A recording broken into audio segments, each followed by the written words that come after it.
a travaillé sur la fameuse taxe Zuckman. Zuckman, c'est un économiste et qui a dit que les milliardaires ne payaient pas l'impôt sur la fortune.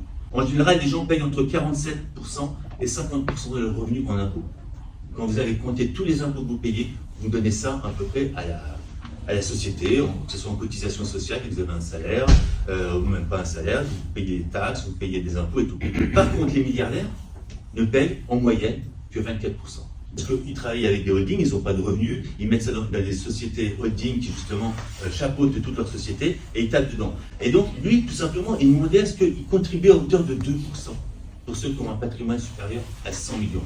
C'est quand même pas 100 millions, vous en connaissez beaucoup des gens qui ont 100 millions de patrimoine? Il y en a très peu. Ça touchait, au droit de mémoire, ça touche 1800 personnes. Je l'ai bien écouté aussi. Et bien dès qu'on a dit taxe Zuckman, il y a eu une levée de bouclier. Et ça permettait de rapporter quand même pas loin de 20 milliards. Le débat sur la taxe Zuckman, ça a permis aux gens de s'apercevoir qu'en France, il y avait des milliardaires et qu'il fallait arrêter de stigmatiser ceux qui gagnaient le RSA. Au moins, les gens ils se sont levés les yeux et disent « Ah oui, mais attendez, il y a de l'argent. » Et puis l'argent, il a été multiplié depuis Emmanuel Macron par je ne sais plus combien. Avant, il représentait il y a 25,4% du PIB, ils sont à hauteur de 45% du PIB. Même s'il y a des gens qui disent oui, mais les riches, ça permet justement de faire vivre des tas de gens.